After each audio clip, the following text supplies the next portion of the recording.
português para vocês me entenderem.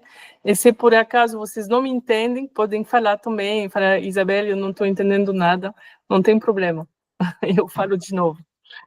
Então, obrigada. Eu gostaria de começar destacando que o meu contexto de enunciação é diferente do de vocês, pois estou falando aqui na França. Eu não moro no Brasil, mesmo se eu já morei no Brasil.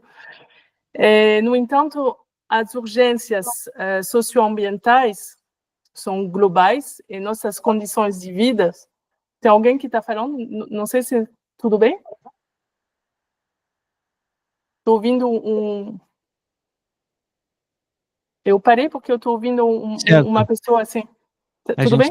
A gente está escutando bem. Tá bom.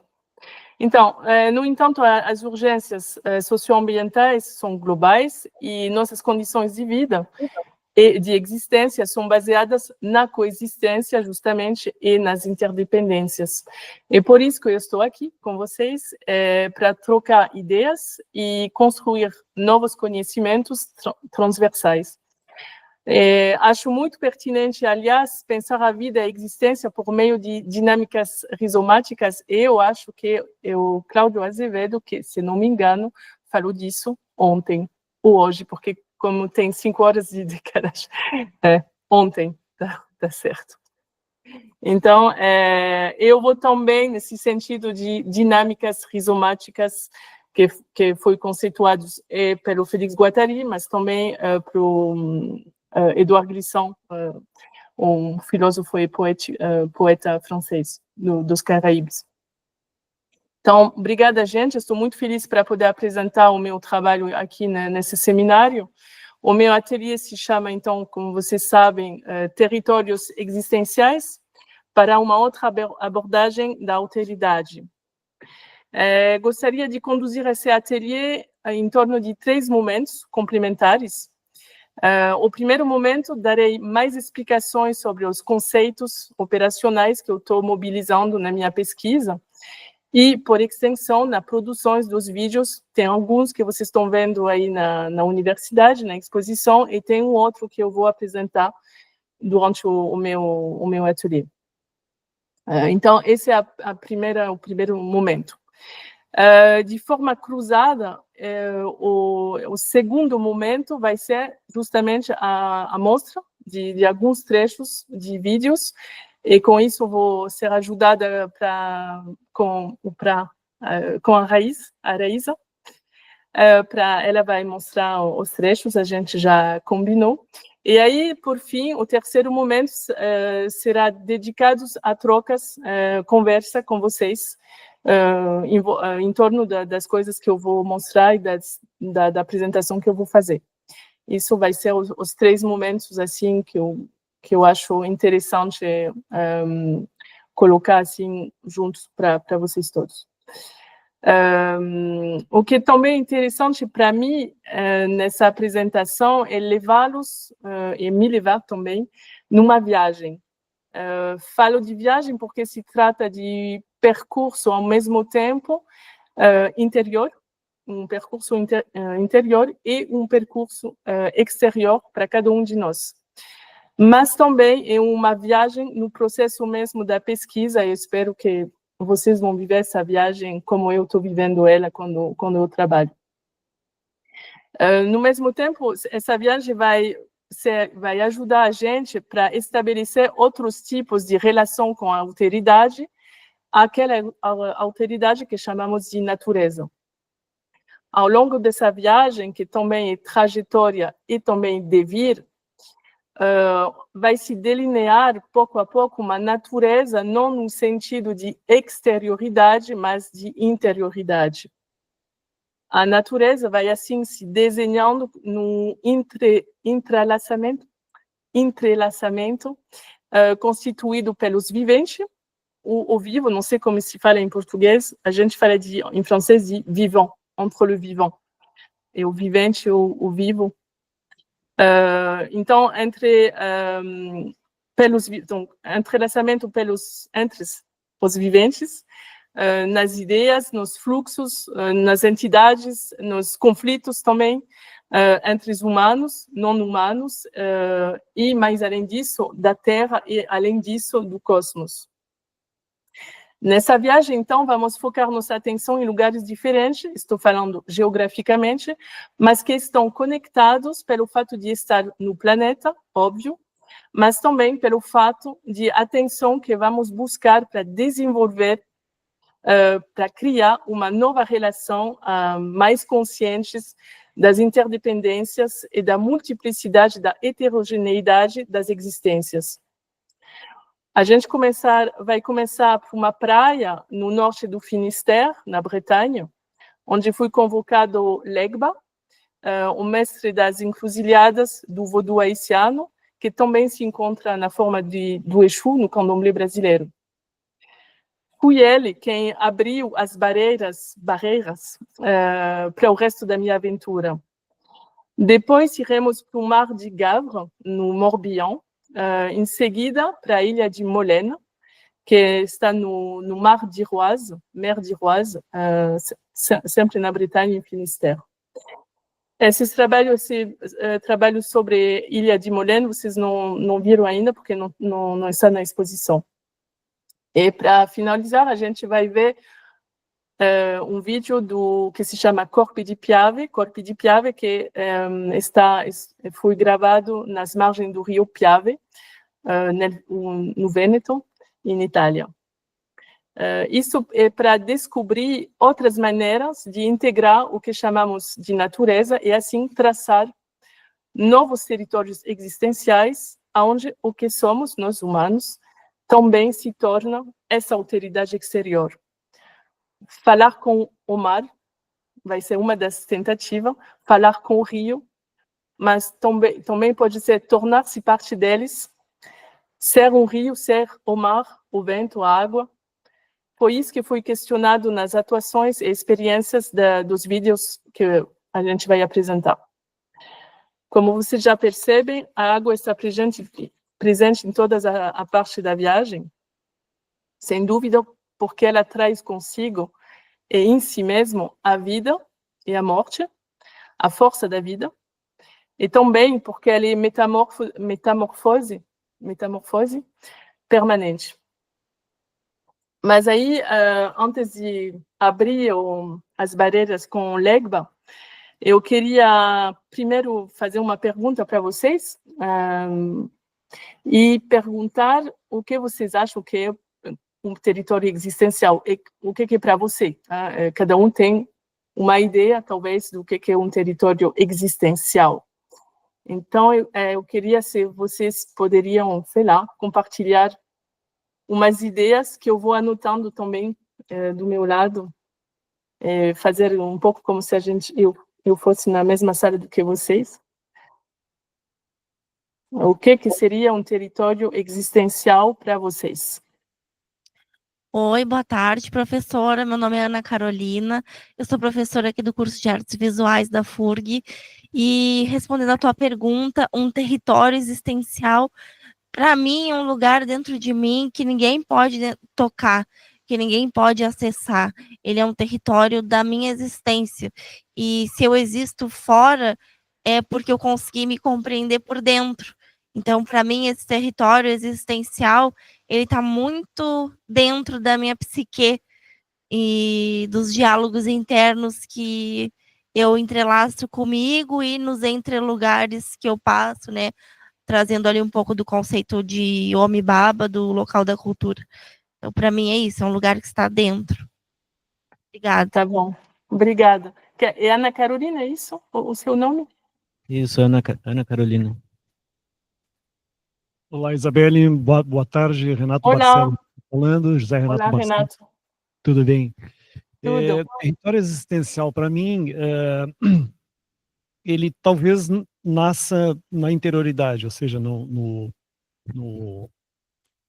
nível interno, né? Mas, na realidade, ele se projeta também para o nível externo e se dá a partir de uma relação ética também com o ambiente, não só com o mundo natural, mas também, sobretudo, na relação com o outro, né? Eu acho que aí a alteridade está presente também. Eu me descubro a partir de mim mesmo, mas também me projetando, enfim, na relação com o outro, onde nasce um compromisso, uma responsabilidade também com essa relação e, sobretudo, com o outro. Como se a responsabilidade nessa relação se estabelecesse antes do próprio ser, né, que me constitui.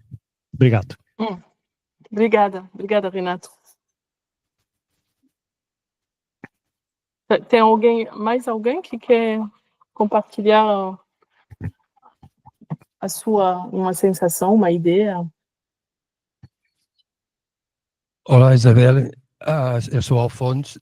Para mim, o território existencial é aquele território onde eu posso conviver com os outros. Acho que a palavra existencial é sair de. Então, aí eu entendo mais essa locução como sair de mim mesmo para ir ao encontro dos outros.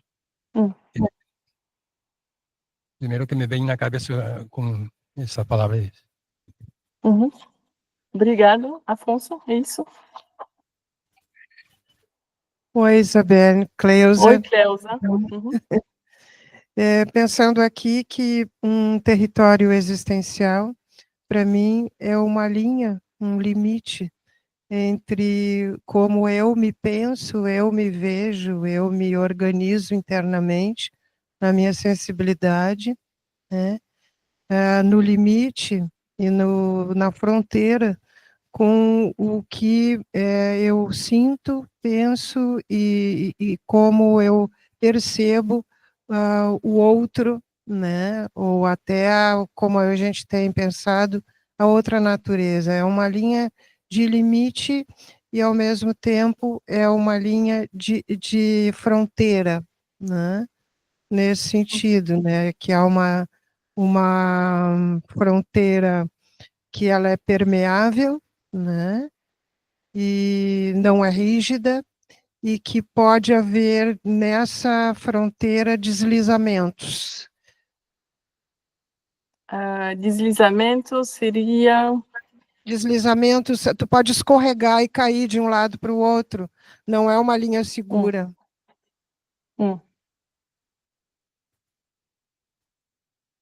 Olá, Isabelle, Cláudio. Olá, Cláudio. Obrigado pela pergunta. Para mim, os territórios existenciais ou território existencial tem relação com fluxos relacionais entre si e com o outro. É isso. Obrigado. Obrigada, Cláudio. Eu estou escrevendo em português ao mesmo tempo, então estou fazendo um esforço cerebral intenso. Tá bom, obrigado. Então... Só um pouquinho. Oi, tem alguém... Professora, mais uma coisa, eu gostaria de te convidar, quando puderes, a assistir um clipe de uma artista brasileira que chama Marina Lima, e ela tem uma música que se chama Puro Disfarce. E nessa música, ela fala sobre um lugar que é só seu, que nem seu pai nem sua mãe pode tocar. E quando eu escuto isso na música dela, eu penso muito na minha intimidade, né? E nesses lugares subjetivos que só eu acesso, né? E é uma música muito interessante, o clipe é muito legal também, e ela fala que muitas entidades foram convidadas para participarem da gravação daquele clipe, mas que, acima de tudo, o Estado é laico. Então, é um clipe muito potente, assim, que eu te convido a conhecer aqui do Brasil. Você pode me dar de novo o nome da cantora? Marina Lima. Marina Lima. O nome da música é Puro Disfarce e a banda é Letrux. Letrux. Com X? Com X, Letrux. E aí tem o show dela, assim, ela faz performance, é muito bacana e eu achei muito assim, me lembrou muito esse território existencial que ela nos chama, nos convoca a falar no clipe, né? Então, desculpa só pelo interrompimento. Tudo bem, obrigada, muito obrigada. Ana Carolina. Então, se partimos... desculpa, tem mais alguém que quer falar? Não? Que eu não estou ouvindo todo mundo, então não. Tá bom? Tá certo, Samuel ou Raíssa? Pode continuar, Posso Isabel. continuar, tá bom.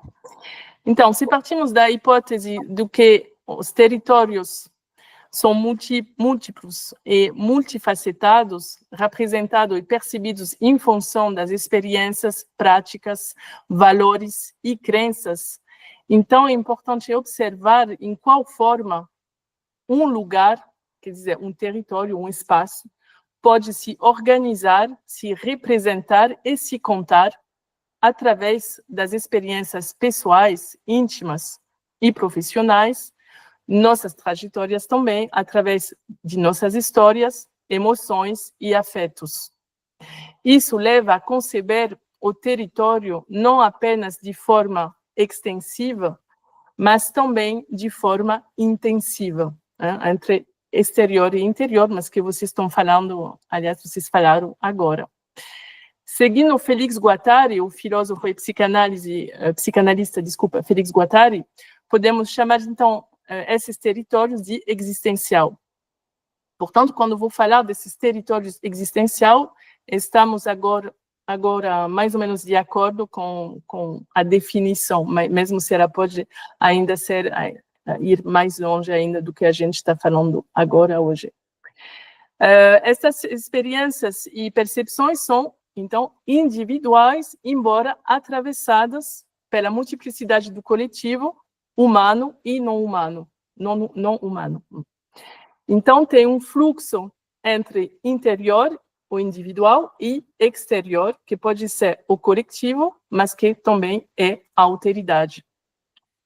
Isso é uma coisa a pensar, porque a noção de território deve ser multiplicado pelo número de individualidades, imaginários, práticas, interesses existenciais, sejam eles políticos, econômicos, filosófico, espiritual, etc., etc. Uma verdadeira complexidade do coletivo é, então, complexidade do político, que faz com que a ideia de território pode ser entendida também como lugar no meio. Em francês, a gente fala de entre-deux, e em inglês, in between. Acho que no português é no meio, mas talvez tenha uma palavra mais adequada. In between. Eu estou perguntando para vocês se vocês têm, seria no meio de alguma coisa, entre uma e outra. Tá bom? Pensar, ok. Então eu fico com a palavra no meio. Retomando o pensamento do geógrafo. Desculpa, é que a gente estava com o microfone desligado aqui, mas o entre lugares, eu acho que seria, né? Entre lugares, não no meio. Entre. Então, depois eu mudo isso. Então, retomando o pensamento do geógrafo, filósofo e orientalista Augustin Berg, em sua obra Ecumène, que tenho aqui, não sei se dá para ver, Ecumène. Depois eu posso dar uma bibliografia, sobre a noção de concretude do meio, do lugar, uma relação, entre aspas, eu abro aspas, uma relação concreta é um crescer juntos, uma relação em que não se separam as coisas, que no meio comum nascem, crescem, envelhecem e morrem juntos. Então, com isso, vamos realmente começar a sessão convocando o Legba, mestre das encruzilhadas, para nos levar numa praia, que é perto da cidadezinha do Conquet, na França, na Bretanha. E aí eu vou pedir, por favor, para a Raíssa colocar o primeiro trecho do vídeo, Les Voix qui relient, e que começa no minuto 4. Porque se a gente olha tudo, a gente não vai ter tempo. Se vocês querem, ou se vocês não viram ainda, está na exposição. No 4, assim, começa de uma palavra... d'une prière. Isso. Então, vamos assistir, depois a gente Une tentative de continua. recréer des ponts entre les voix, les corps, les esprits, entre les espaces et les temps. En bouleversant la temporalité et l'espace pensé, en bousculant la compréhension d'un monde pour créer des espaces impensés, des impensés d'espace, de nouveaux mondes, là où peuvent se manifester la chair des esprits. Walter Benjamin disait « Les voix auxquelles nous prêtons l'oreille n'apportent-elles pas un écho des voix désormais éteintes ?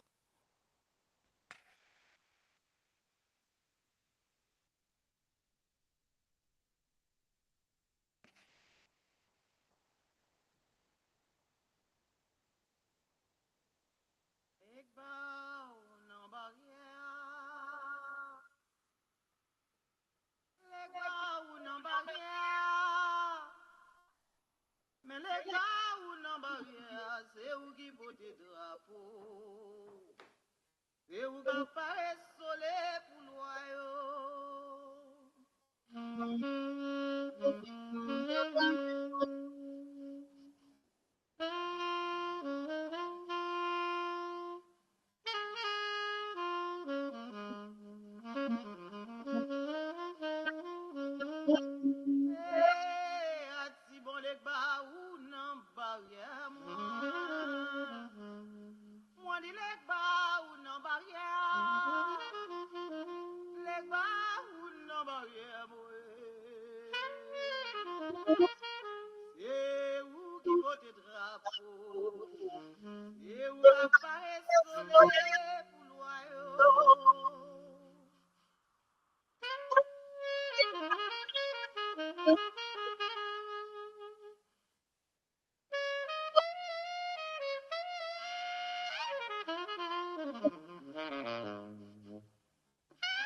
A gente podia ficar olhando mais, mas se vocês querem ver o vídeo inteiro, está na exposição.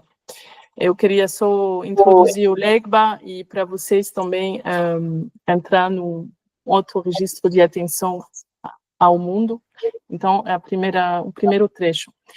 Essa pesquisa criação intitulada, então, Les Voies qui relient, que seria em português os caminhos ou as vias que ligam, dá início ao meu trabalho atual, onde se entrelaçam uma abordagem corporal, como vocês veem, em movimento ou dançada, com uma temática de pesquisa e no milieu, aquele meio, aquele entre que vocês falam, e que vai se definir como território existencial numa narrativa que visa desenvolver e valorizar outros regimes de atenção ao mundo. Isso a fim de estabelecer relações inéditas, outros tipos de encarnação, para entrar em relação com a alteridade percebida como exterior a si mesmo e que podemos então chamar de outro. Essa alteridade é ainda mais radical aqui, nessa forma que está realizado para o vídeo, pois se refere à passagem para o além, o momento em que a vida se transforma em outra coisa, saindo do corpo e alimentando o resto do mundo. De fato, essa atuação dançada com Frédéric Robier, que é o artista aí que vocês viu, aconteceu no dia seguinte da morte do pai dele. Tínhamos planejado de convidar o Legba, porque estávamos trabalhando em uma pesquisa sobre jazz e sagrado, o jazz e o sagrado. Eu queria usar uma música jazz do saxofonista Jacques Schwartzbart, e donc uma música intitulada Legba Nanbaye, que vocês ouviram no vídeo. Eu queria, assim, criar um dispositivo que nos permitisse navegar entre dois mundos. Eu queria também relacioná-lo com a passagem de milhões de mulheres e homens que foram transportados da África para serem escravizados nas Américas. Queríamos criar, assim, com Frédéric, caminhos que ligassem histórias e memórias, estabelecendo um ritual e explorando a dimensão encarnada do corpo e movimento para traduzir esses momentos de passagem entre vida e morte, real e imaginário, vivido e memória, presente e passado, mas também traduzir a continuidade entre terra e mar, opacidade e fluidez, e mundo visível e invisível. E aí, de repente, na véspera da atuação, o Frédéric soube da morte do pai dele. Como fazer? Como lidar com essa realidade que se apresentava como um espelho da pesquisa-criação, tornando-a irrealizável, talvez, ou condensando mais afetos, e emoções capazes de intensificar a atuação. Como fazer, então? Então, a gente fez. Fui decidido de realizá-la, como você está vendo. Iríamos oficiar para ajudar a passagem do pai do Frédéric. Les voies qui relient, então, as vias, os caminhos que ligam, também iriam ser vias de despedida. E a minha pesquisa-criação, nesse momento, tornou-se um verdadeiro ponto de viragem na abordagem dos territórios existenciais. Para retomar uma frase de Georges Didier Huberman, em L'image survivante, a imagem sobrevivente, seria a minha tradução, eu abro os aspas. Antes de ser um espetáculo consciente, toda paisagem é uma experiência onírica. Só se olha com paixão estética as paisagens que se viu primeiro em sonhos. Eu fecho as aspas. Escolhi esta praia, aliás, não muito longe da casa do próprio Frédéric, porque me pareceu, no momento, um local esteticamente óbvio, ideal, para realizar um ritual de despedida, destinado não ao pai dele, mas para homenagear a memória das vítimas do comércio triangular e que, no final, talvez, permitiu também a passagem do pai do dançarino. E como afirma também com justeza a filósofa Corinne Peluchon, em sua obra Les Nourritures, Philosophie du corps politique, eu tenho também aqui este livro, aqui, mas também eu dou uma biografia para vocês, Les Nourritures, Philosophie du corps politique, eu abro os aspas.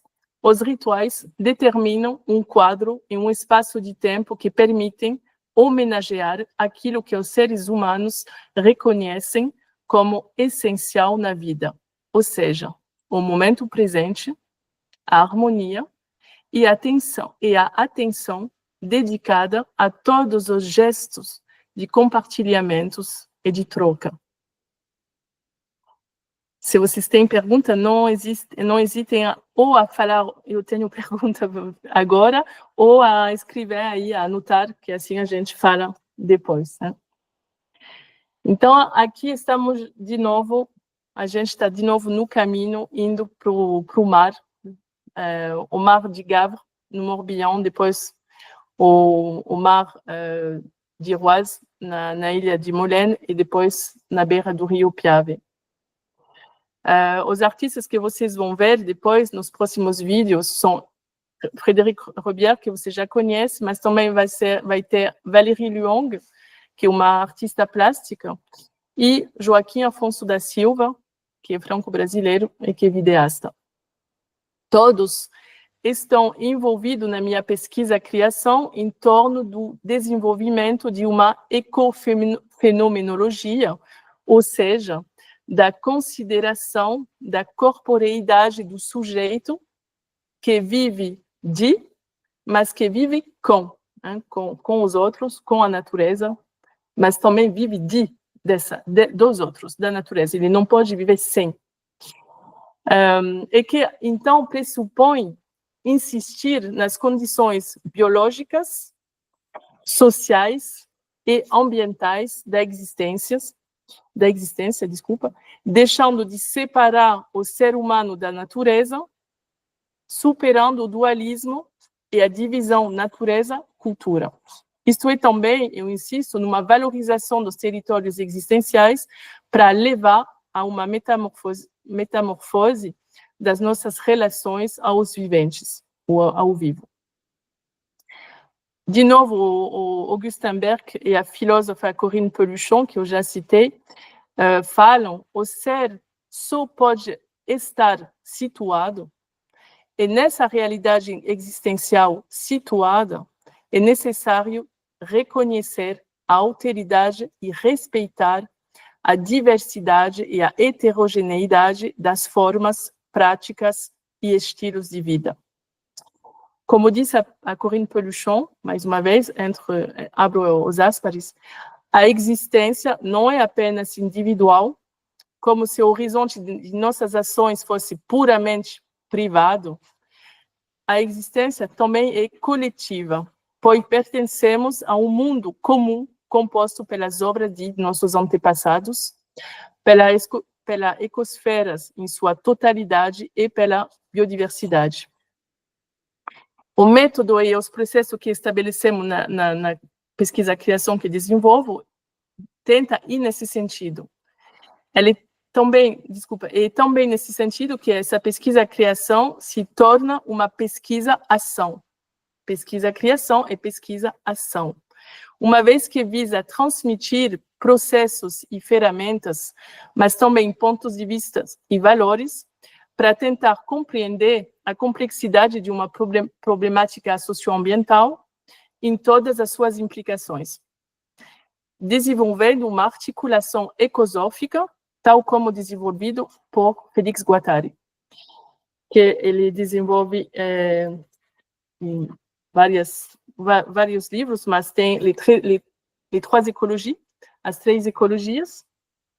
Não sei se dá para ver, mas tudo bem, eu não sei se vocês estão vendo, mas depois eu dou a bibliografia. 3 ecologias ou Caosmos, de Félix Guattari. Então, essa articulação ecosófica integra a subjetividade humana, vocês falaram, eu falei, acho que a gente está em sintonia com isso. Essa articulação ecosófica, então, integra a subjetividade humana, as relações sociais e o meio ambiente, que a gente chama, então, de milieu. Trata-se de envolver não apenas, como Guattari diz, entre aspas, relações de força visíveis em grande escala, mas também domínio moleculares de sensibilidade, inteligência e desejo. E tudo isso a fim de devolver à alteridade toda a sua asperidade.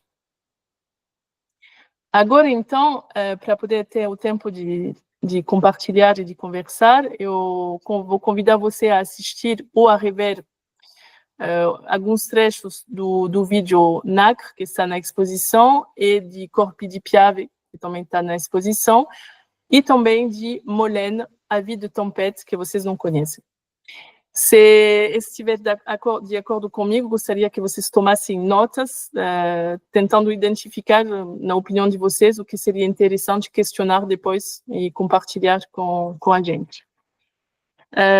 Então, eu acho que é isso. Assim, se tem tempo, depois eu queria falar um pouco com vocês do projeto Franco-Brasileiros que eu estou desenvolvendo justamente com Samuel Pinheiro Lopes Pinheiro, desculpa, Samuel, que se chama Amar a Mata e que vai ser desenvolvido na Mata Atlântica no Brasil, então, no estado de São Paulo, mas talvez, quem sabe, aí também, no Rio Grande do Sul. Mas isso é para depois, se a gente tem ainda tempo. E a Raiz, eu queria, se você pode colocar, então, os 3 vídeos, a gente vai ficar alguns minutos assim, só assistindo, sem falar, porque eu não vou falar. E NACRE, então, Molène e Corpi di Piave, e depois a gente abre a roda da conversa. Obrigada.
A gente pode passar, talvez, o outro.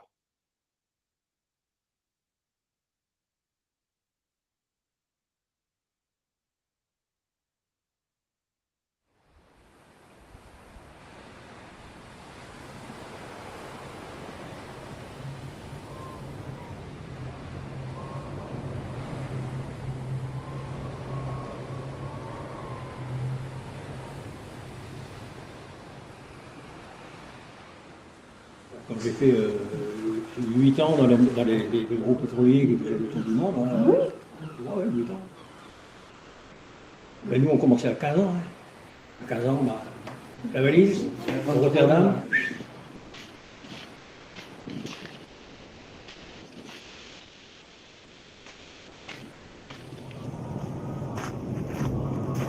Il y a eu des périodes comme ça, c'est comme dans le monde, là, il y a eu des tsunamis, et avant il n'y en avait pas, après oui.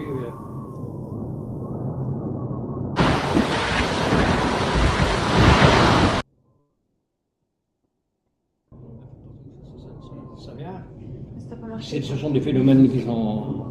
Nous on sait que quand il y a une tempête qui se prépare là-bas, supposons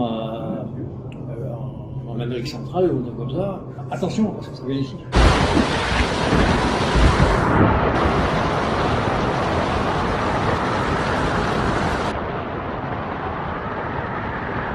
Si c'est aux Philippines de côté, ou au Japon, hein, vous savez, c'est un peu la même chose. Hein, on ressent ici, peut-être une semaine après, mais c'est quand même bizarre, quoi. La Terre est ronde. Hein.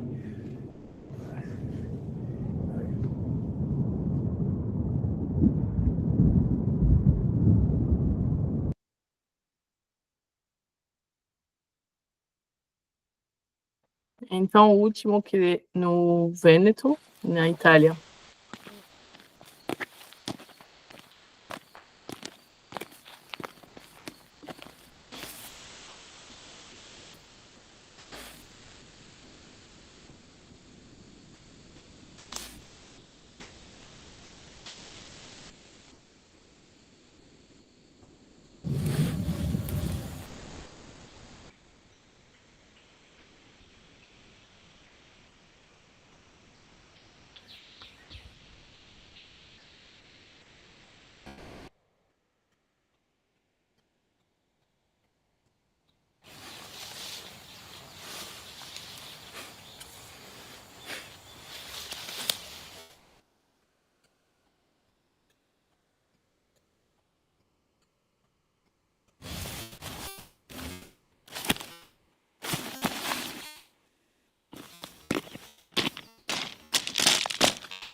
Tá bom.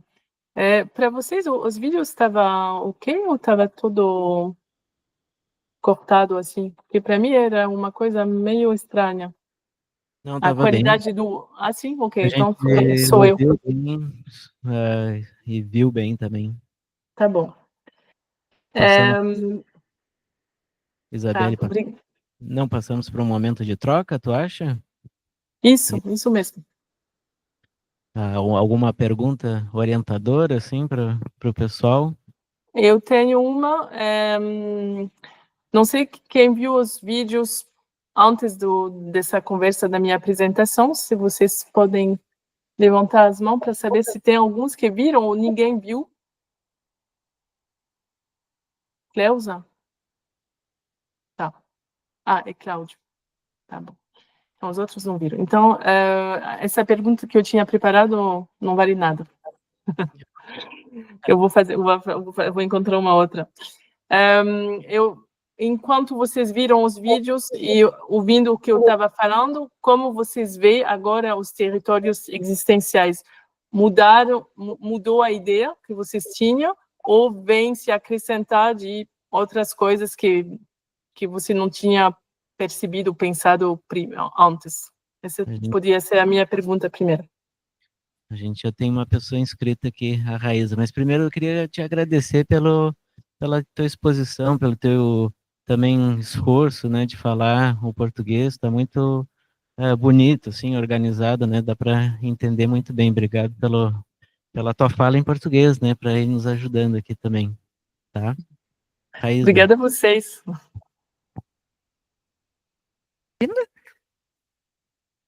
Oi, ouve? Oi? Oi, Larissa. Larissa não, Raíssa. Então, um pouco cortado, mas tudo bem. Eu acho que o Wi-Fi que não é bom aqui para mim. Outro aqui, microfone, ver se funciona melhor. Eu fiquei muito... Na verdade, eu também já havia assistido os vídeos, né? E quando eu assisti pela primeira vez, eu já tinha ficado bastante curiosa e, vamos dizer assim, surpresa positivamente com o primeiro vídeo que a gente assistiu, que evoca a figura de Legba, né? Que, como tu mesma já mencionou, faz uma relação arquetípica muito parecida com a figura do Exu, que a gente conhece a partir das religiões de matriz africana que mais aparecem no Brasil, né? Então, o Legba, lá na cultura do voodoo, né, que marca mais no Haiti, aqui o Exu, né, a gente poderia pensar em outras culturas, a gente vai ter essa mesma figura, né, que a gente pegou duas expressões de matriz africana, e durante um tempo eu estudei um livro que se chama Amour, Colère, Folie, de Marie Chauvet, não sei se tu já ouviu falar. É um livro de uma haitiana, que, como eu disse, se chama Marie Chauvet, e ela teve alguns livros, 2 livros, eu acho, publicados pela Gallimard e tiveram a circulação proibida pela própria família, né? Que é uma família importante no Haiti.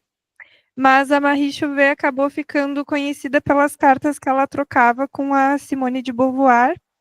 E depois de um tempo, ela morou em Nova York e a família permitiu que algumas dessas cartas fossem estudadas e tudo mais.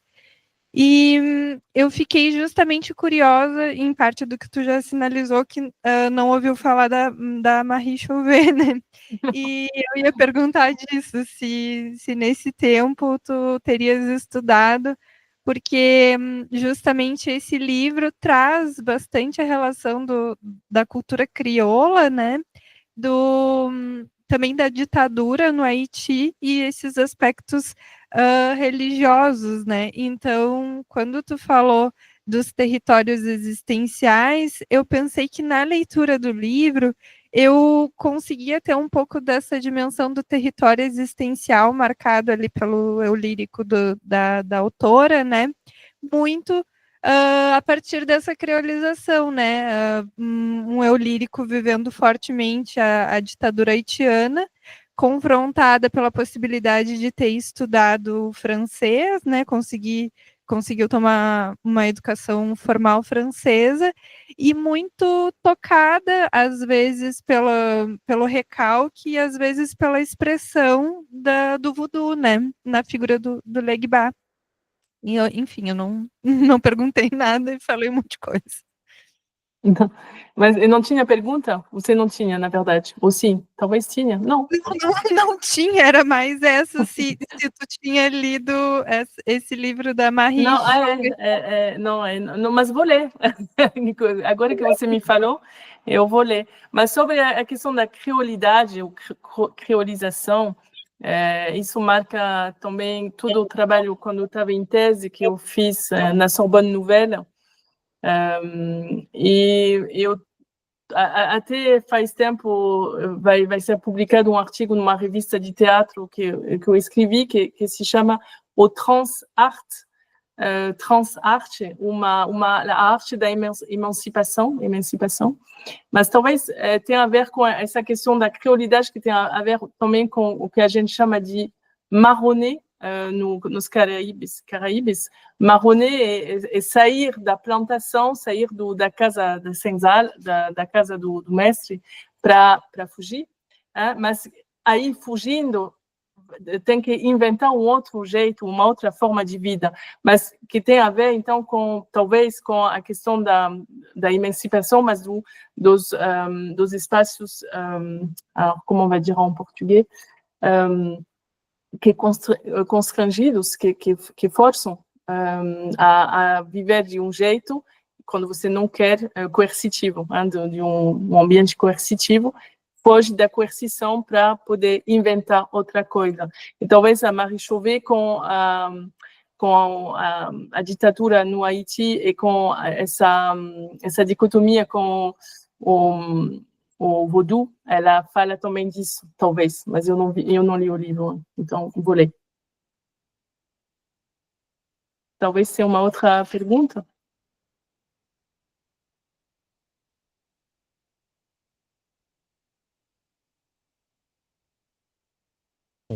Quando tu iniciasse a tua exposição, fizesse uma referência a uma alteridade mais radical.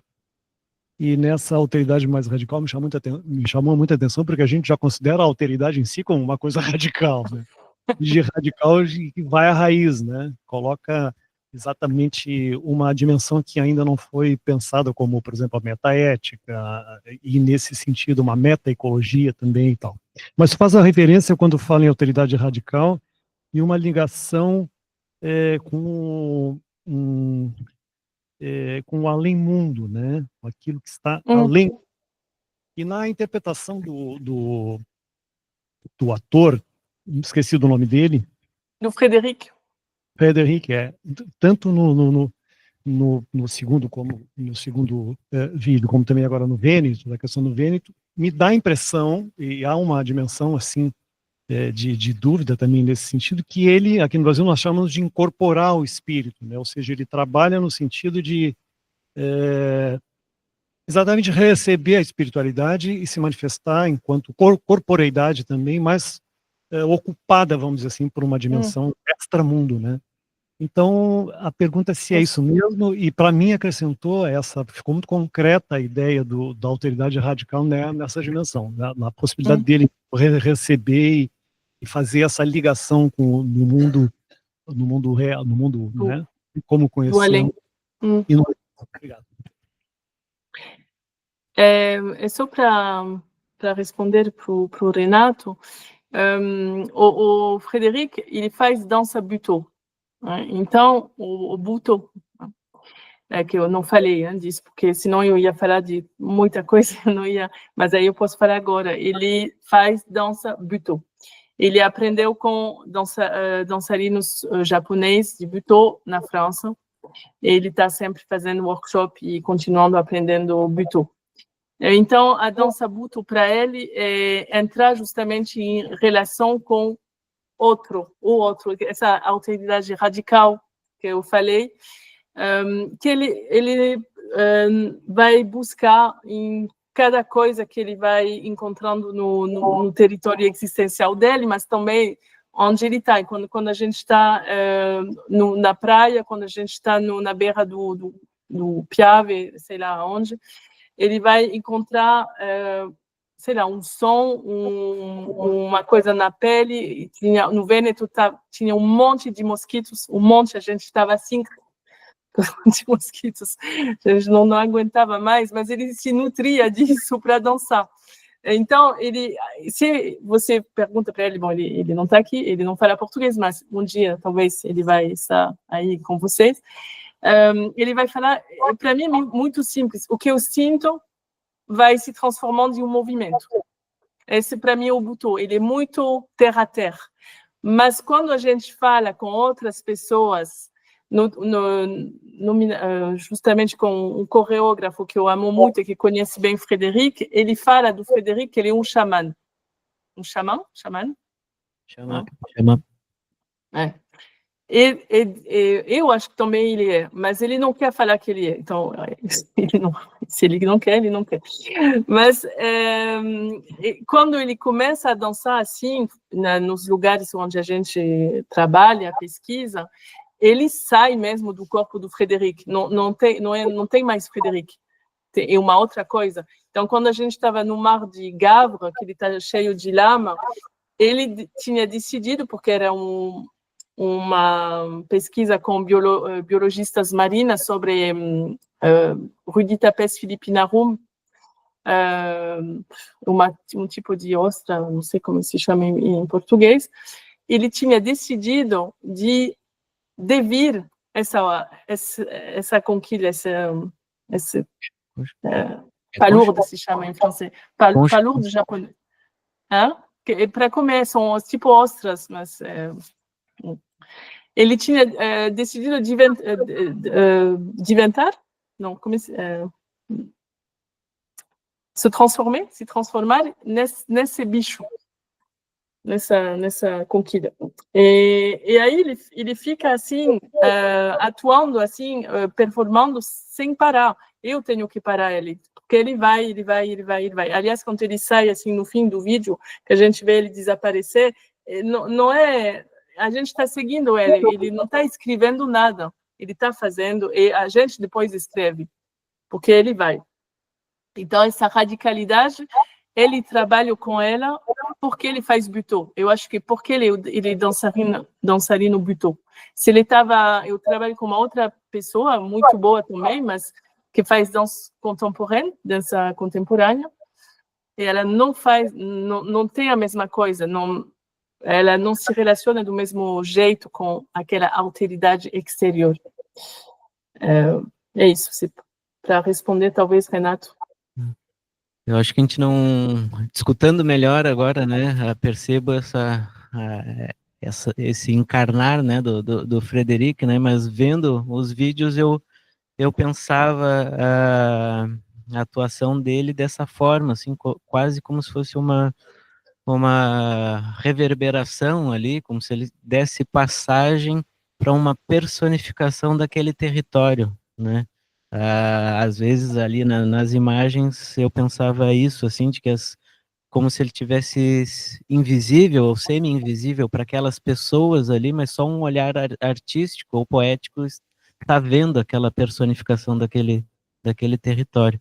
Mas eu fiquei muito com a questão assim dos rituais, né, que tu mencionou antes, né, da importância desse ritualizar, né, que eu acho que a gente perdeu de várias maneiras, né, de dar sentido simbólico, né, afetivo para rituais, porque a gente até tem um avesso a certos rituais padrões, assim, né, na nossa sociedade, e a gente rechaça até esse tipo de ritual, né, e talvez a gente tenha que aprender, né, com essas abordagens artísticas, né, de dar outras formas, outros sentidos para essas passagens ritualísticas, né, que aí tem tudo a ver com os ritmos também que a gente andou falando, né, um ritmo lento, né? De se pensar também consigo, com o outro, com a natureza, talvez essa parada para esse ritual, né? De maneira encarnada, artística, nos remeta a outras compreensões, né? Fiquei pensando no ritmo, no ritual, né? Como dar outros sentidos pro ritual, né? No cotidiano também, né? A gente não tem esses espaços pro rito, né? Para ritualística. E além de tudo, há um preconceito muito grande, né, Isabelle? Muitas vezes. No Brasil, isso, apesar de ser um país altamente espiritualizado, com uma rede de espiritualidade altamente diversa, né? É exatamente isso que o Samuel coloca, ou seja, além de não se dar espaço para isso, muitas vezes, parece que, inclusive do ponto de vista acadêmico, abrir uma linha de pesquisa sobre isso, a coisa combatida, muitas vezes, eu acho, pela institucionalidade, vamos dizer assim. No entanto, é muito, muito interessante, porque a radicalidade sobe a uma potência, assim, talvez até impensável, né? Obrigado, Isabel. Obrigada a você, Renato. Pois é. Eu acho que, só para falar uma coisinha assim, porque você está falando do Brasil, cada vez que eu falo com vocês, ou que eu vou no Brasil, eu estava no Brasil em março passado, mas no estado de São Paulo, eu conheço, eu tenho amigos lá e tudo, e sempre eu fico surpresa, muito, assim, positivamente, porque em relação à França, a gente aqui no meio da pesquisa, a gente não quer se envolver, se radicalizar, mas no sentido positivo, a gente não quer se envolver com, assim, a vida, quer dizer, com o político, porque a vida é o político são os sonhos, a utopia, o coletivo, bref, tudo que é a vida é política para mim, hein? A arte também é. E, bom, é difícil entender isso, ouvir isso nos pesquisadores na França, e quando eu estou no Brasil, que eu estou ouvindo vocês, eu estou ouvindo muito isso, mas talvez porque eu estou escolhendo as pessoas que são mais em sintonia comigo, não sei, é uma pergunta que eu faço. Talvez no Brasil tem mais, não a liberdade, mas porque eu acho que não é isso, mas a possibilidade individuais de cada um de se lidar com isso, que talvez é mais cultural, que na França é muito cloisonné, compartilhado, assim, tem isso, tem aquilo, eu não vou misturar, não tem mistura. Compartilhado, né? Sim. Bom, é só para... Estou pensando nisso agora, mas talvez não é o espaço para falar disso, não sei. Não, acho que é assim. Eu vou responder rapidamente, na minha opinião, o que acontece. O Brasil, nós achamos, pelo menos o que a gente tem discutido, é que o Sul global, na realidade a América do Sul, é muito rica nesse sentido também. Se por um lado há uma forte tendência a discriminar, enfim, não dar espaço para a diversidade, né? Sobretudo do ponto de vista institucional, e para a diferença, Isabelle, é muito importante.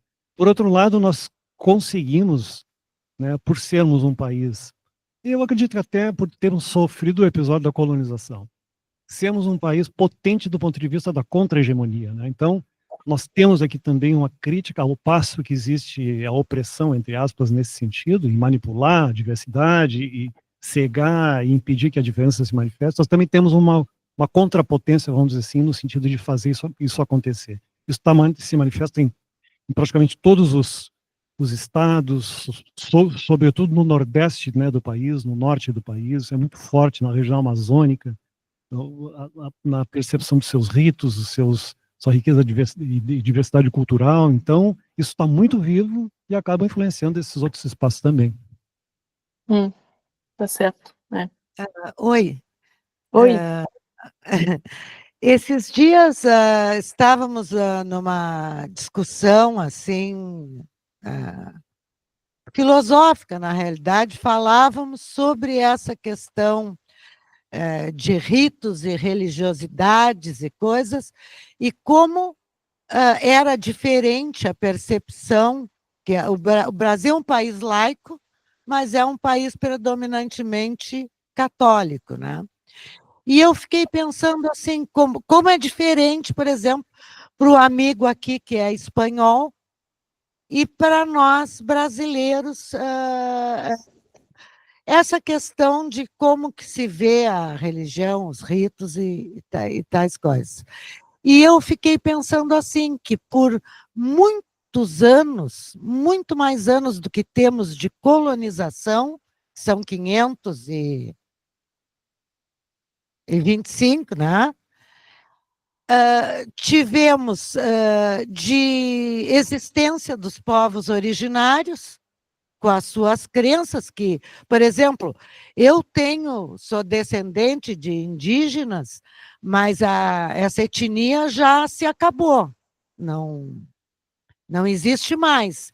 Mas sabe-se lá o que ficou em mim, desses ritos, dessas coisas, né? Porque foram milênios de existência desses povos aqui na América, e também dos povos africanos que foram trazidos à força. E esses ritos, essas coisas todas eram ilegais, vamos dizer assim, para o Estado, né? Então, não eram exercitados, mas existiam clandestinamente, né? E vá que isso aí tenha ficado em nós, né? Por isso temos percepções diferentes, porque devemos trazer isso na nossa genética, sei eu.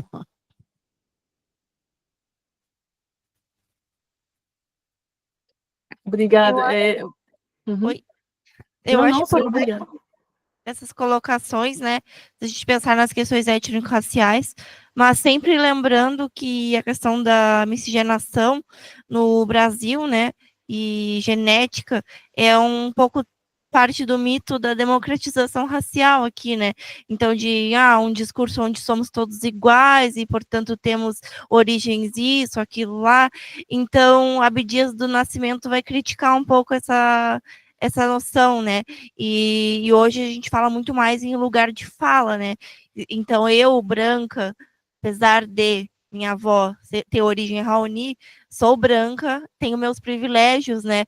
Então, não posso estar me colocando nesse lugar da diáspora, né? Porque eu nasci branca, tive uma escolarização, vivi no centro de uma cidade, vim desse lugar, né? Então, eu sempre me coloco enquanto essa sujeita que tem privilégios, e estou sempre questionando esses meus privilégios, né? E aprendendo, assim, também com o professor aqui, Ailton Krenak, que eu estou estudando, e a gente precisa levar isso para os estudantes, né? Hoje, em aula de manhã, nós discutimos um pouquinho isso, né? Porque a acadêmica colocou, né, essa questão da descendência, e a gente questionou ela por conta do mito da democratização racial, tirar esse lugar dos povos originários e de quem é negro, né, na pele. Então, é isso. Obrigada. Se a gente volta a pensar como territórios existenciais, o fato é que cada um tem um território diferente. A gente falava de heterogeneidade. O Brasil, como na França, tem, como no mundo inteiro, aliás, com as histórias específicas de cada país, com certeza. Mas se a gente volta a pensar em termos de territórios existenciais e de coexistências, com toda essa heterogeneidade, como a gente consegue viver juntos? Isso que, para mim, é a questão que eu levo todos os dias na minha pesquisa, ou na minha vida, aliás, que é a mesma coisa para mim, como a gente consegue viver juntos, com respeito, né? Com respeito das diversidades que tem, cada um tem, a gente tem umas histórias diferentes. Mas é só para ir no sentido do que você estava falando, Ana Carolina. Isabelle, é o Cláudio. É o Cláudio. Está vendo você. Então, primeiro agradecer a tua contribuição, a tua fala, a tua contribuição ao evento também com os vídeos, né? E, claro, eu já vinha me relacionando há um tempo com os vídeos, já vinha olhando e aparece muito isso que tu fala para nós aqui desse devir concha, desse corpo concha, e tem, principalmente no segundo vídeo que passou aqui, esses trechos agora, o segundo vídeo aparece muito a câmera subjetiva, então, como que a gente, né, de alguma maneira coloca o olhar do espectador implicado com a cena, né, e com essa paisagem. Então, foi assim que eu fui sentindo, né, essas forças todas que estão em jogo e interações, tá? E, se possível, uma pergunta é sobre essas camadas do processo de criação artístico que tu vais falando para nós um pouco, né, de como se dá esse processo de vocês, mas eu gostaria, se possível, tu falou um pouco daquilo que acontece durante a execução do projeto, mas tu pudesse falar um pouquinho, porque eu acho que é um território existencial do processo de criação, né, que é construído na relação de vocês, né, de vocês que participam de todo esse processo, para que depois a gente tenha lá no final o vídeo editado, montado, pós-produzido. Se tu pudesse falar um pouquinho desse território existencial, do processo de criação que antecede as gravações. Uhum. Entendeu? Tá certo. Sim, entendi. Tá. Aí, sempre, não sempre, mas a maioria das vezes, começa com uma temática que eu estou construindo com científicos, científicos de outras áreas que não tem nada a ver, em geral, Les Voix qui Relient tem a ver, mas as outras não tem nada a ver com a arte. Isso é a primeira coisa. Então, tem a ver com uma problemática socioambiental. Por exemplo, a gente deixa do lado, por enquanto, Les Voix qui Relient, porque é um caso um pouco à parte. Mas, por exemplo, Corpi di Piave, ou Île de Molène, ou também Nacre. Os três são a mesma coisa. Tem chamada, ou a gente assim, decide montar um projeto com cientistas, ou em biologia marina, ou em geografia, ou em direito ambiental, ou em filosofia, ou em etnobotânica. Aí, nesse momento, eles falam para mim, então, Isabel, você vai lidar com a parte de humanidade environmental, humanidades ambientais, humanidades ambientais, e pesquisa e criação. Aí eu entro num processo eu vou num lugar, nesse território, esse lugar que ainda não é um território existencial, porque às vezes eu nem conheço muito, hein? Às vezes conheço, mas às vezes eu conheço pouco. Então a gente vai fazer residências que a gente chama de résidence terrain, residências terrenos, que nem em etnografia ou etnologia. A gente vai se instalar, às vezes muito mais, às vezes menos, dependendo do tempo e da grana que a gente tem, na verdade. Tem sempre muito a ver com a grana. Porque eu pego uma equipe de artistas, mas eu vou pagando também os artistas. Então, tem que ter dinheiro suficiente para poder desenvolver. Os cientistas, eles são na universidade.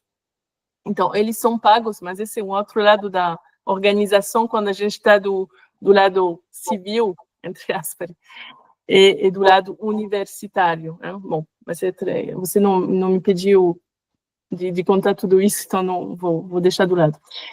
Aí, a gente está no terreno, a gente fica conhecendo, sentindo, vai ser sentir, pensar do antropólogo colombiano Arturo Escobar, sentir e pensar no mesmo tempo, o sentir faz pensar, e a gente vai começando a conhecer o território e a ver essa problemática socioambiental, como a gente está percebendo ela, e indo também falando com os habitantes do lugar, para falar, olha, a gente está aqui, a gente não sabe nada, a gente quer conhecer um pouco os territórios de vocês, o que vocês acham dessa problemática. Por exemplo, na Ilha de Molène, a gente chegou com essa problemática do risco de submersão, risco de submersão, quando tem tempestade, né? Porque tem uma boa parte aqui na Bretanha, Finisterre, menos que de vocês, ou menos que no Bangladesh, por exemplo, mas também tem um pouco esses riscos. Aí a gente, científicos estão trabalhando sobre isso, para ver se a população, os habitantes são sensibilizados. Então a gente vai na ilha e a gente começa a falar com os habitantes. Aí tem artistas também, tem uma artista plástica que começou a pintar o que ela percebia como erosão do trait de côte, das costas que iam desaparecendo. Mas aí, quando a gente começou a falar com os habitantes, a gente fez até um workshop com estudantes de Brest que vieram também na ilha. A gente percebeu que os habitantes, para eles, não era um risco, porque ele vivia sempre com esse risco. Então, ele tinha uma cultura do risco, que a gente, no continente, não tinha. Então, era não para saber, então, eles sabem tudo, não precisam de nada, não é isso, mas a gente já está começando a perceber que tem um hiatus entre os cientistas, o que eles pensam que os habitantes deveriam saber ou não saber, e que os habitantes falam para a gente. E os estudantes, que eles eram em desenvolvimento local, que para ajudar o desenvolvimento econômico e socioeconômico da região, estão estudando isso, eles estavam para chegar na ilha pensando que eles iam aprender para os habitantes o que tinha que fazer. Mas mudou tudo, porque, na verdade, os habitantes já tinham uma cultura que os estudantes não tinham. Então, é só para já estar aí e se impregnar com o que acontece nesses territórios existenciais de cada um, de mim e dos outros. Aí, depois disso, a gente faz vídeos. Quer dizer, a gente faz vídeo o tempo todo, ou com meu celular, ou cada um faz com o que ele tem. Aí tem um videasta que vem com o material dele, mas às vezes, por exemplo, na ilha de Molène, eu sozinha, porque eu estava sozinha na ilha nesse momento, eu falei para o videasta que não estava, que estava no Brasil, aliás, eu falei, olha, Joaquim, eu vou usar todos os meus ferramentas que são, assim, nada, assim, eu sou... C'est pas de la qualité, não é qualidade, mas eu vou fazer esse filme, aquele filme que vocês viram. Aí depois ele fez, na pós-produção, ele melhorou com o grain de l'image e a cor. Mas eu fiz lá no terreno. E sempre assim, com o Frederic também é assim, esses vídeos fazem parte do processo da pesquisa, não são um fim em si, não é, a gente fez vídeo, então tchau, e a gente vai embora e acabou. Faz parte do processo, depois a gente volta, mostra os vídeos para os habitantes, a gente conversa, a gente vê o que eles acham, às vezes eles não entendem, às vezes eles entendem muito mais do que a gente achava, eles estão falando coisas que a gente nem tinha pensado, e aí vai acrescentando a pesquisa, vai ajudando a gente, pelo menos para mim, nas humanidades ambientais, mas depois eu vou trazer tudo o que a gente experimentou para os cientistas, que eles não têm tempo de fazer isso, os outros cientistas, as disciplinas deles, não tem outras temporalidades. Então, eu sou uma interface entre cientistas de outras disciplinas e o território, seja existencial ou geográfico, aliás. É isso, mais ou menos, o processo. Não sei se dá para entender melhor. Sim. O pessoal disse que sim, que dá para entender. Agradeceram. Mais algum comentário? Oi, Isabelle.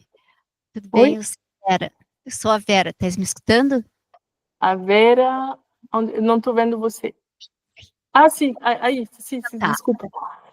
Isabelle, eu achei fantástico assim, o trabalho corporal do Frederic. e me lembrou, assim, um livro que é do Ítalo Calvino, não sei se tu conheces, o Ítalo Calvino. Italiano? Isso, que é o Cavaleiro Inexistente, que tem o Gurdulu, e o Gurdulu, ele se mistura, ele vê uma coisa e acha que é aquela coisa. Então, tem bem essa proposta de ser o devir, ele vê uma árvore e ele é uma árvore, ele vê uma maçã, ele é uma maçã. Então, eu só queria que me remeteu a esse livro, e eu só queria compartilhar contigo, que eu achei fantástico, que gostei demais dos teus vídeos. Obrigada, viu? Obrigada para você, Vera. Eu vou ler também. Eu tenho já um monte de livro para ler, e de videoclipe para ver também.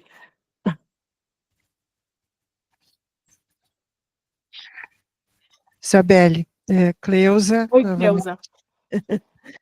Querida, eu já vinha curtindo os vídeos, porque tu mandaste com antecedência, por causa da divulgação, né, para fazer os cards e tudo. E agora assistindo e te escutando, né, me surgiram novas questões, assim, né, além da apreciação, né, estética, a questão que agora que tu trouxesse essas informações, que é um processo com os cientistas, né, e artistas, né, é mais ou menos o que a gente fazia aqui, assim, grosso modo, né, se fez muito aqui na universidade nos anos 90, né, até eu coordenava um projeto que se chamava Utopias Concretizáveis Interculturais, com Brasil e Alemanha, tinha um pesquisador alemão, né, que trabalhava conosco, né, e nós íamos muito para as comunidades para construir pedagogicamente, né, dentro da proposta de educação ambiental, construir a inter e a transdisciplinaridade. Para isso revertia para dentro das escolas, e se fazia quase que um híbrido entre artes e ciências, né? E o que sempre foi mais interessante, né, uma coisa tu disseste, eu ia te perguntar, mas tu disseste espontaneamente, que era uma curiosidade que eu tinha, se a comunidade tinha um retorno, né? Quer dizer, vocês voltam, isso é muito importante. E nós fazíamos algumas, né, na medida das nossas possibilidades, porque envolvia escolas, né, envolvia toda uma estrutura logística de governança das escolas, se a gente poderia ou não, né, voltar. E uma das questões que me chama mais a atenção é essa competência simbólica e metafórica que os vídeos trazem, né? Essa dança, né, que é uma dança do corpo no território, e que tu trazes muito bem, e com muitos símbolos, com muitas provocações, assim, elas são de um nível altamente metafórico, né? E nós sabemos, inclusive aprendemos muito com o pessoal da Alemanha, né, que as metáforas, quando a gente trabalha no campo da arte, o nível metafórico é por excelência o campo da arte. E nós tínhamos muita dificuldade de trabalhar com os cientistas no nível metafórico, né? Eu queria que tu falasse um pouco sobre isso, como era essa interação, e também no retorno do trabalho às comunidades. As comunidades participavam, por exemplo, de exposições. Então, a gente fazia, tinha um módulo que a gente chamava Quem se lembra. O primeiro era Quem eu sou, o segundo era Quem se lembra, né, onde a gente trazia mitos, ritos e histórias locais, né, que a gente não conhecia, a gente aprendia o tempo todo com as crianças mesmo, e com os avós e pais da comunidade, né.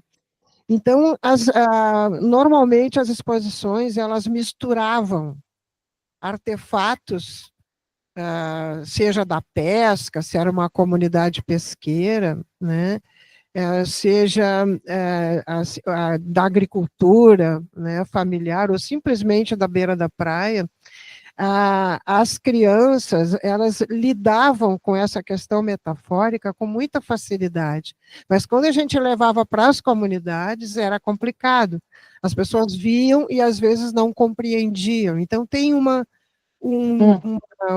interface que a gente lida com isso quando é do campo das artes, né, que é a interpretação das metáforas, né, do próprio sentido, né?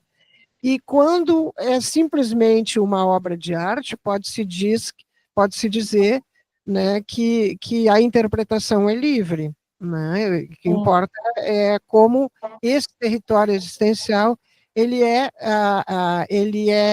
de certa forma compartilhado, né, pela metáfora, né, pela questão metafórica, né? E quando eu falo a questão metafórica, pensando bem a dança, né, a dança dele, e esse caráter bastante, assim, lembra um pouco o expressionismo, né, assim, no gesto, assim, muito interessante, né, e nessa imersão no ambiente, né, fica muito interessante. Então, a minha pergunta é sobre essa devolução, a devolutiva do trabalho. Quando volta para a comunidade, como é que eles lidam com essa questão metafórica, que é a interpretação do artista, né? E também os cientistas, porque nós tínhamos dificuldade, não só com as pessoas, né, da comunidade, mas também, principalmente com os cientistas, que tinham um pensamento mais analógico na questão simbólica, né? Era isso, querida. Eu concordo com você, é difícil. Eu acho que, de novo, tem que criar, de novo, estou falando sempre isso, que tem que criar espaços, interfaces transversais, onde tem os cientistas, a comunidade, os artistas, para poder conversar sobre esse tipo de objetos assim estranhos que a gente cria, que tem, justamente como você falou, um nível metafórico às vezes muito alto, uma abstração, aí, a minha língua presa de francês, abstração.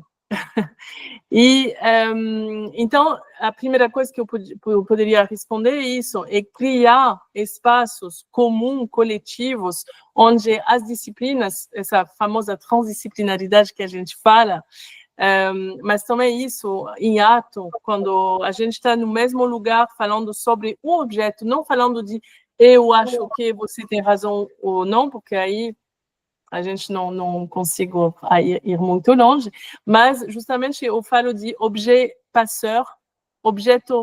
passadores que passam, que vão transmitindo. Eles estão aí, o objeto, quer dizer, não é meu celular, mas o vídeo, ele está aí, já está feito, agora a gente vai conversar sobre isso, como a gente está fazendo agora, com todos os nossos territórios existenciais. Isso é uma primeira coisa que vai pouco a pouco também formar ou transformar os cientistas, a gente, todo mundo, a comunidade.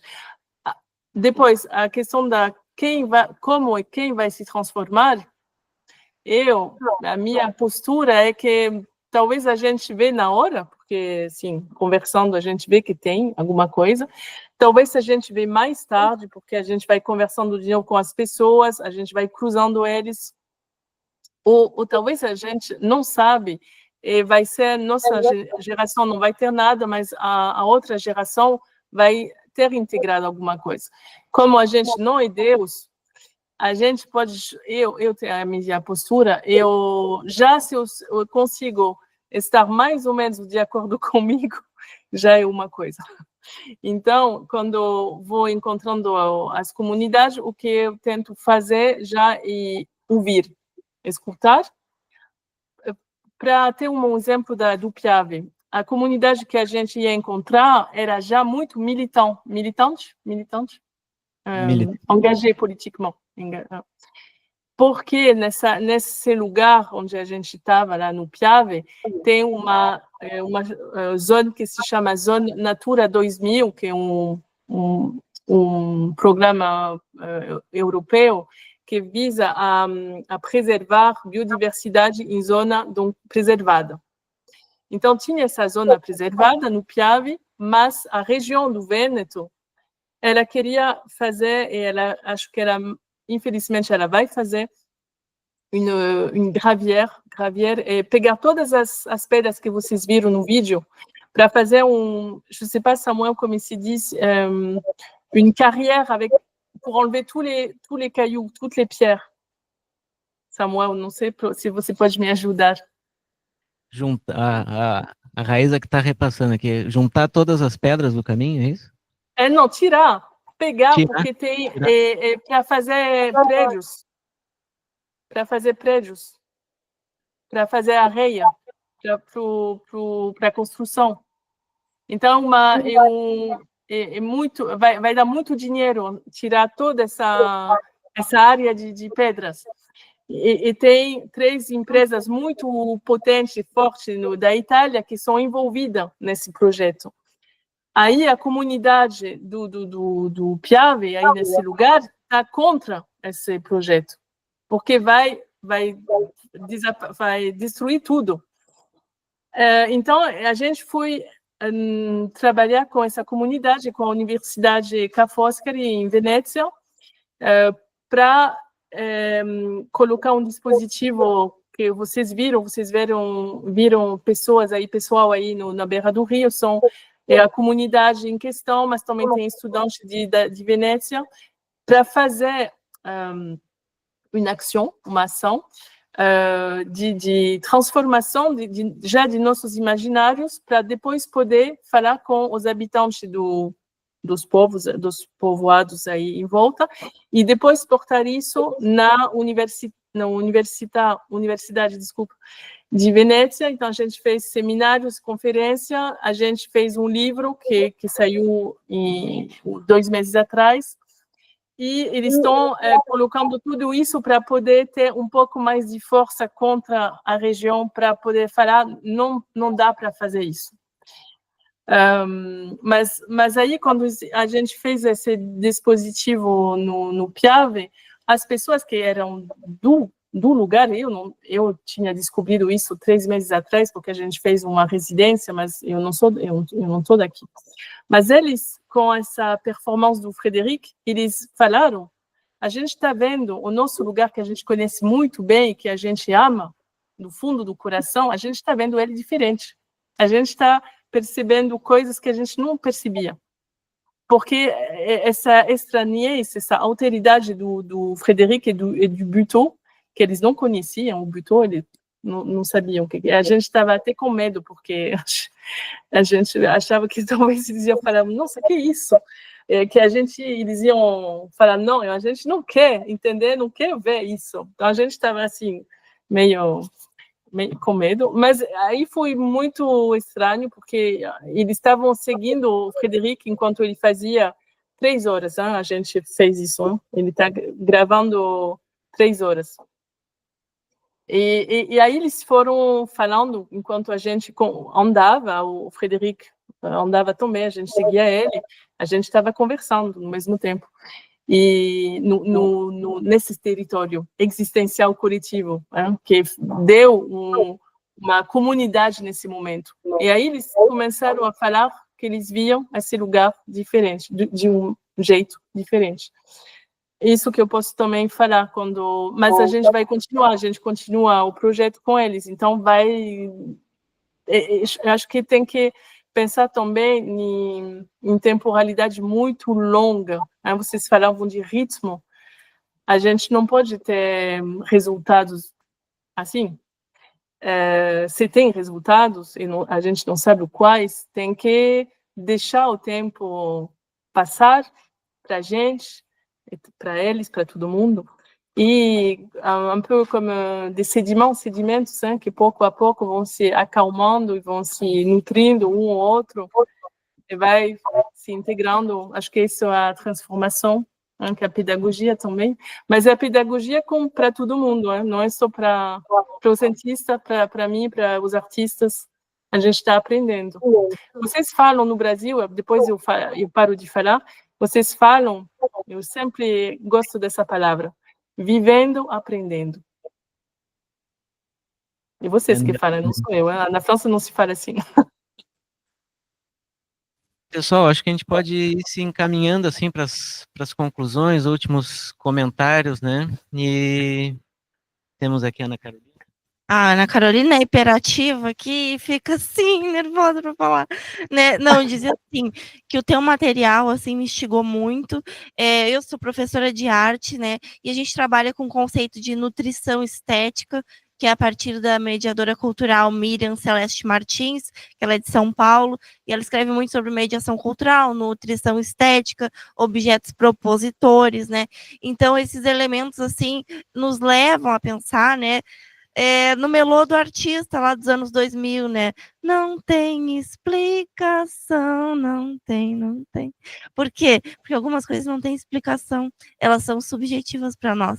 E eu acho que, como diz Manuel de Barros aqui, a explicação empobrece a imagem, né? Então, quando a gente tenta explicar o teu vídeo, a gente empobrece ele, porque ele é experiência estética por si, ele existe por si só.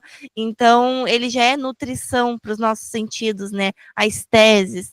Então, eu gosto muito do teu material e gostei de conhecer, assim, de ter o prazer de conhecer esse material e vou utilizar na minha curadoria educativa nas disciplinas que eu trabalho.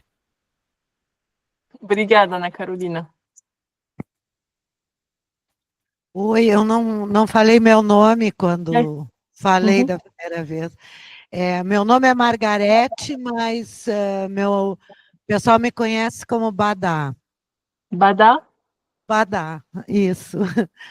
Ontem, Obrigada, Badá. bom, tu sabes que aqui a gente está vivendo um momento muito sério do ponto de vista ambiental, né? Que são as enchentes aqui no Rio Grande do Sul, que fez 1 ano agora em maio, e agora nós já temos outra, né? Que a lagoa está enchendo de novo. Então, tem um grande problema aí nas zonas ribeirinhas aqui da nossa cidade, né? Que é o alagamento dessas áreas onde vivem os pescadores, né? As comunidades tradicionais daqui, que é o pessoal da pesca. E ontem, a menina que estava sentada bem aqui, ela falou... Não era a Raíssa, era uma outra menina da educação ambiental. Isso. Como é que é o nome dela? Narjara. Narjara falou de um sentimento que ela tem visto assim na comunidade, de certo receio e a comunidade temerosa da natureza, dessas forças da natureza, né? Que o pessoal tem medo porque vem a enchente, perde tudo e tal. E há uma conversa, assim, das autoridades e tudo, de tirar os pescadores dessa zona de perigo, né? E tu conversando com os pescadores e tu indo nessas comunidades, eles não querem sair dali, porque os pescadores, assim como eu que sou daqui, que vivo aqui, a gente ama a lagoa. A gente ama a lagoa. Aquilo para nós é tudo. É um profundo amor, uma profunda ligação com a água. A gente vive cercado de água e a gente ama aquilo ali e o pescador não quer sair dali. E tem um sentimento de amor, né? Que é muito diferente do receio, do... Ela falou uma outra palavra que não era bem receio.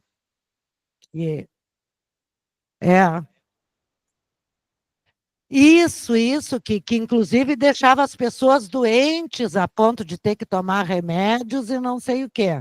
E a ligação do pescador com a lagoa é completamente diferente, né? É uma relação de amor, porque ali tu tens o sustento e tem tudo.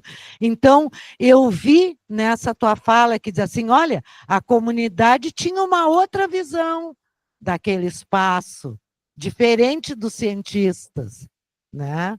Então, eu vi claramente essa problemática que a gente está vivendo hoje aqui na cidade. Obrigada, Badá. Isabelle, queres fazer alguns últimos comentários? Não sei, de repente, acho que da minha parte a gente já vai fazendo os agradecimentos finais. Se tu quiser falar brevemente também do projeto Amar a Mata, né? E a mas gente muito em fazendo breve, então. Sim. isso.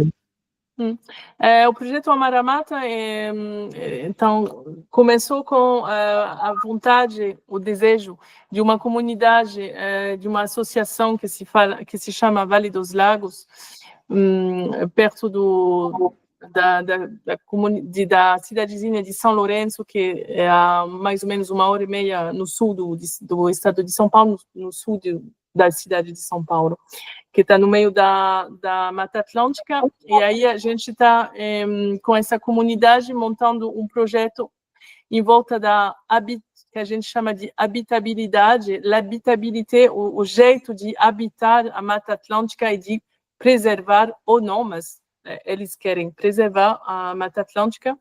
E como são as interações e os fluxos entre os habitantes, que não todos moram o tempo todo aí, às vezes moram em Sorocaba, em várias cidades assim, em volta desse lugar, mas às vezes também são da comunidade mesmo e moram o tempo todo lá. Então, a gente está montando um projeto em cima dessa Mata Atlântica, que eu chamei de amar a mata, mas em umas palavras só, amar a mata, porque as pessoas, a primeira palavra que eles falaram é: a gente está aqui porque a gente ama a mata e a gente quer preservá-la. Aí eles estão inventando um jeito de preservá-la. Então a gente está montando esse projeto e eu convidei o Samuel para integrar o projeto. Tem também uma colega minha francesa, que se chama Adélie, ela é jurista ambiental, e que ela trabalha muito, eu trabalho muito com ela, mas a parte dela é essa questão da adaptabilidade e da resiliência nesse mundo aí que a gente vive de crises socioambientais e socioeconômicas, crise, policrise.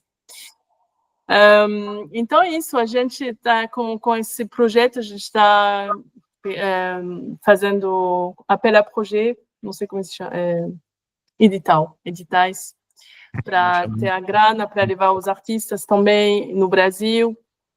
Tem artistas também em São Paulo que vão trabalhar com a gente, tem um videasta que mora também na comunidade, então ele vai também trabalhar com a gente. Então tem uma equipe franco-brasileira. E talvez se a gente tem, eu falava de grana, porque c'est le nerf de la guerre, né? Tem a vontade primeiro, o desejo, essa é a primeira coisa, mas depois tem as possibilidades operacionais para fazer. Talvez a gente pode até ir na Mata Atlântica, por exemplo, no sítio Talismã da Cleusa e em outros lugares, mas a gente queria fazer esse consórcio franco-brasileiro, ainda mais que agora com a Venécia, com o colega italiano que soube do projeto. Ele quer também, talvez, integrar a cátedra UNESCO dele de Veneza. Então, sei lá, é uma coisa que pode ficar grande, mas também tem muito para fazer ainda. Mas eu queria só compartilhar com vocês, porque eu vou tentar vir para o Brasil no fim do ano, no começo do ano 2026, e se eu venho de novo, eu vou até vocês para encontrar vocês en chair et en os, de carne e osso, porque é sempre melhor que assim, de vídeo, que é muito bom, porque a gente consegue se falar, e se ver até, mas não é a mesma coisa. É isso, parei de falar. Maravilha, Isabelle. Obrigado pelo resumo, assim, também da ideia do projeto, né? Eu acho que tem muita coisa ainda por vir, e eu já estou imaginando que pode ser uma ponte para a gente realizar a questão da ecoformação, né, desses ateliês ecoformativos que a gente tem pensado, né, da questão dos ritmos do antropoceno, esses ritmos que nos atravessam, né, então um grupo talvez aqui, depois futuramente, né, um grupo também na região oeste da França e pensando esses ritmos lá e cá, né? Muito bem, a gente te agradece de coração, né, pela tua Muito presença. obrigada. Um abraço, beijos da França, daqui, e até logo. Muito obrigada, gente, pela atenção e todas as ideias assim que vocês deram para mim, e amor também. Muito obrigada. Muito obrigado. Tchau. Até logo.